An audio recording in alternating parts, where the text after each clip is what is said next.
Hey class, so in this video tutorial I'm going to walk you through how to analyze an article that you find interesting and that you think relates to your topic. I'm going to use the article that we've used in the first couple of weeks, the nutrition article, Sports Nutrition Knowledge Among Mid-Major Division I University Student Athletes, that I used in weeks 1 and 2 as examples for you. So this article is pretty easy to read. It's actually pretty straightforward and I think is on a topic that almost all of us can understand. So when you analyze an article, the best thing to, or best map to follow, is a 3 to 4 paragraph approach. Really more than that, you're probably just restating the article. Remember, this critique or analysis is a summary and then your viewpoints on why it's important, what should happen next, and who really cares about it.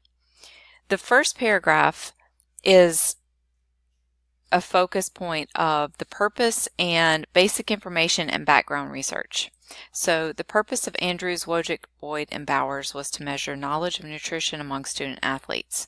The majority of colleges and universities do not employ dietitians, leaving athletes to find information from other non-educated sources such as athletic coaches, athletic trainers, coaches, and strength and conditioning coaches.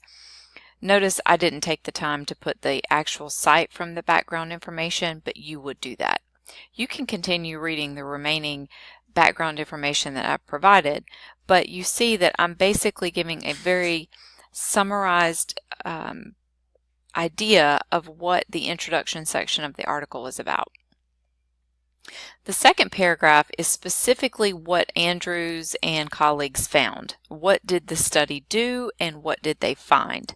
So paragraph 2 describes what the study did and what they found. You see that I mentioned that the study used 123 student athletes from 10 sports from one university.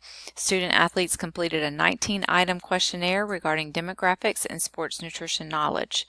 The sports nutrition knowledge is scored, and scores above 75% were considered passing. By the way, this just should say were and not are. Scores below that were considered poor nutritional knowledge. The results showed that the majority of participants scored poor on the questionnaire. There were no significant differences between the knowledge of male and female athletes, upperclassmen and underclassmen, those with prior nutrition courses versus those without, and different sports teams. In fact, only 12 student athletes scored higher than 75%. So if you look at that article, then you see that the results are broken down into 4 sections, 4 different paragraphs. I actually summarized all 4 of those with one sentence. That's what I'm looking for you to do. I don't want you to repeat the entire study. Just tell me the basic information that I need to know. Finally, paragraph 3 describes why the results matter, who should care about them, and what should be done next. This is where you will be using some of your critical thinking skills.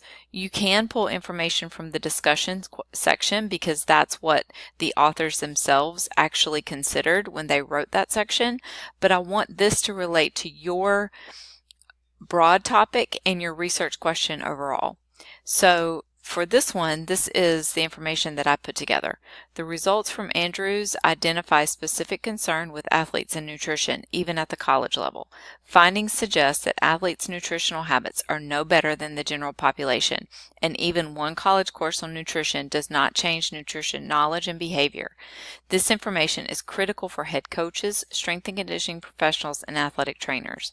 Future studies should consider comparing nutrition knowledge among athletes that have a registered sports dietitian versus knowledge of athletes that do not have access to a registered sports dietitian. It is clear that this is an area that needs attention within the athletic population. So what I'm doing in this last paragraph is I'm using the findings from the study and I'm inputting some of my own ideas and concerns in the sense that this is why this information is important. This is why this particular research paper is important to my overall topic and to my research question. I hope this helps.